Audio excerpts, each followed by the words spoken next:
Pues tu pregunta obliga a irse muy atrás en el tiempo, porque estaríamos hablando por lo menos del siglo 8 o 7 antes de Cristo, puesto que tenemos indicios ya en el profeta Isaías, en algunos fragmentos que, según algún autor, pueden no ser de él, pero algunos otros piensan que sí pueden ser del auténtico Isaías, en el que se habla de un reino, de un monarca que ante Dios, ante Yahvé, esté siempre gobernando a su pueblo. También hay otros profetas, Ezequiel, Jeremías, van hablando de un descendiente de David, del rey David, exista o no, en la Biblia está así.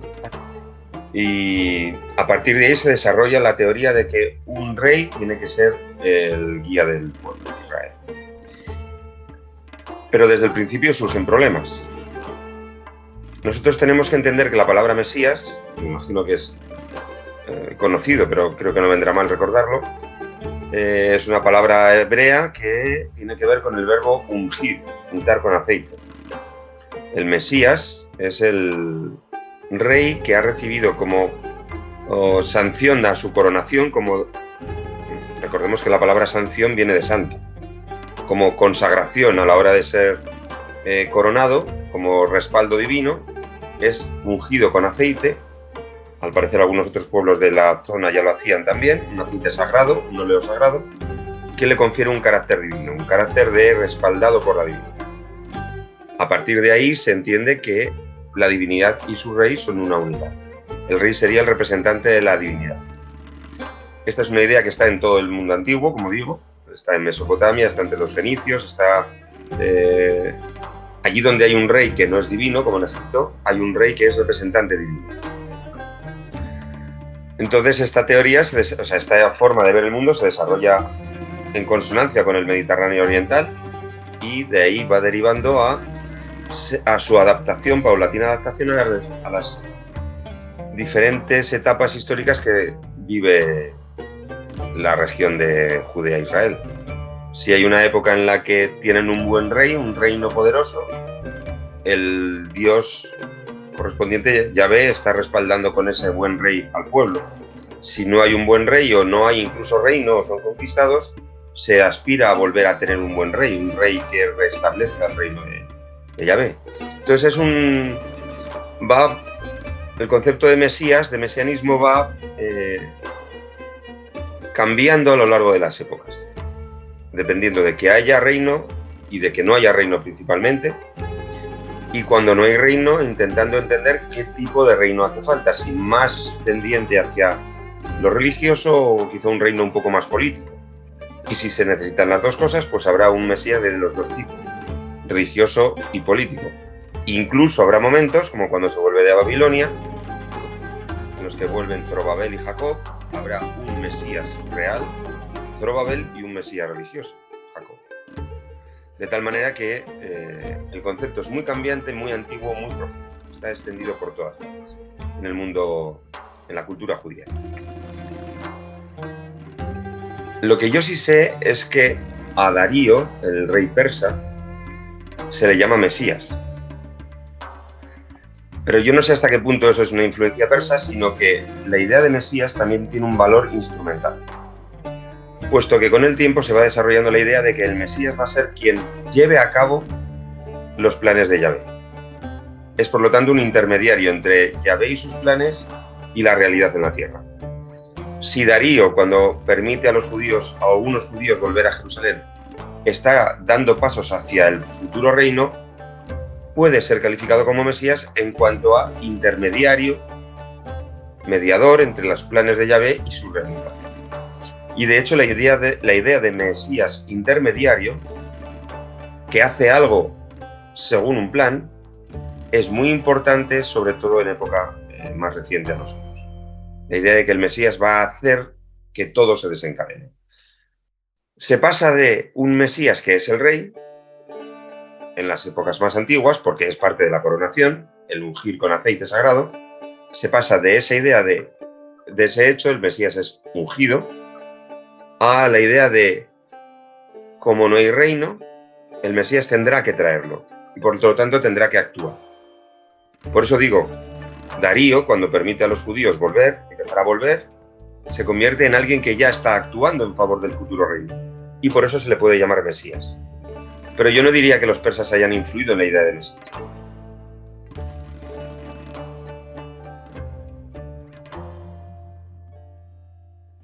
Pues yo creo que tendríamos que distinguir dos tipos de Mesías, antes que Jesús.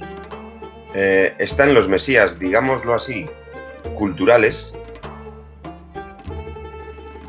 y los Mesías históricos. En general, yo creo que hay que pensar que las ideas son reales, no en cuanto a que sean cosas que existen, sino en cuanto a que las ideas mueven a la gente a actuar. La cultura es una fuerza cultural, es una fuerza que lleva a que la gente piense cosas, incluso cosas equivocadas pueden llevar a que nosotros actuemos. Imaginémonos que yo pienso que mañana va a llover y no llueve, pero yo salgo con un paraguas y un chubasquero o lo que sea. Una idea errónea me ha llevado a actuar. Entonces las ideas actúan. Como ideas pueden no atenerse a la realidad, pero en cuanto a cosas que existen, nos llevan a actuar. Entonces hay una serie de mesías que aparecen en la literatura apócrifa del Antiguo Testamento, una serie de figuras que son interpretadas como mesías. Por ejemplo, el profeta Elías. Por ejemplo, Melquisedec, que aparece ya más o menos hacia el 100 a.C., ya se está hablando de Melquisedec, según textos de Qumran, se puede deducir. Enoc. Son figuras que entendemos que son míticas, pero que ya están desempeñando el papel de Mesías y están permitiendo que la gente piense en términos mesiánicos. Y luego sí hay gente que pensó que iba a llevar a cabo lo que hacía falta para que ese reino, que no existía en época de Jesús, porque era un reino, era una tetrarquía, eran unos gobernantes puestos por los romanos, no había reino independiente, sí hubo personas que intentaron llevar a cabo un levantamiento para que el reino se manifestara, se llegara a instaurar de nuevo. Entonces sí tenemos, cuando murió Herodes el Grande, por ejemplo, tendríamos dos Atronges de Judea y Simón de Perea. Perea es una ciudad de la parte de Jordania, de la ribera jordana del Jordán, valga la repetición. Luego, cuando Quirino, el censo de Quirino, hubo un levantamiento, un Judas de Gamla o de Gamala. Eso es antes de Jesús. Después de Jesús hubo dos o tres también. Pero insisto en que la idea de Mesías, y pensar que había habido Mesías y que iban a venir Mesías, era una idea que estaba existiendo, que estaba presente y que motivaba a la gente a llevar a cabo cosas en la región que dominaban los romanos.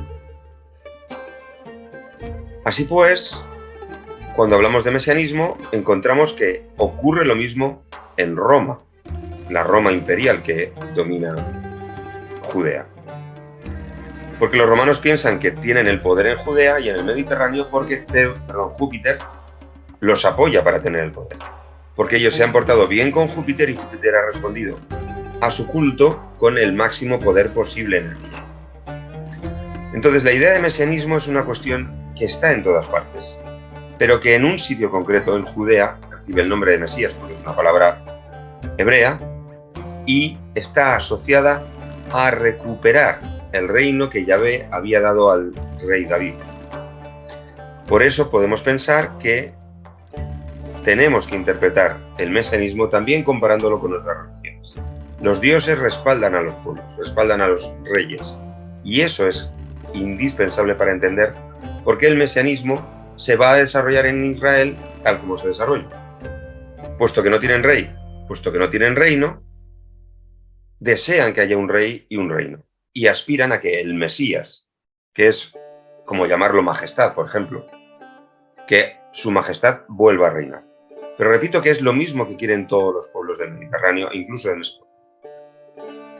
Depende, por lo tanto, de la historia.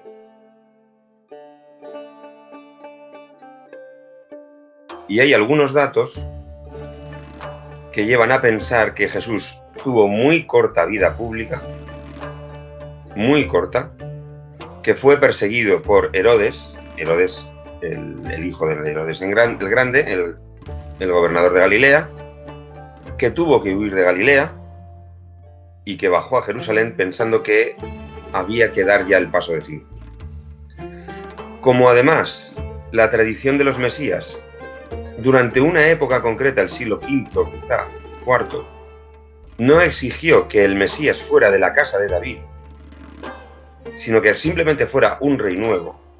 En los textos proféticos de esa época no se une David y su descendencia a la palabra Mesías, sino que haya un nuevo Mesías. Puesto que existe la posibilidad en la cultura religiosa judía de que no haya un Mesías de descendencia directa de David, cualquiera podía pensar que era el elegido para llevar a cabo. Y es muy posible que, según estudios independientes, hay que tenerlo en cuenta, es una visión independiente, especialmente dada a la frialdad religiosa, digamos, sin consideraciones muy religiosas, se puede pensar, viendo textos así, conjunto de un patrón de datos, que Jesús solo al final decidió llevar a cabo este movimiento de, digamos, llamar la atención del pueblo tanto como de Yahvé, para que ambos se dieran cuenta de que era el momento de instaurar. Entonces podríamos decir, pero repito, esto es un punto de vista, solo un punto de vista imposible de determinar como cierto, pero que históricamente tiene visos de ser cierto, podríamos determinar que al final de su carrera sí dio el paso para proclamarse Mesías, sin necesidad de venir de la casa de David. Esto es muy importante decir.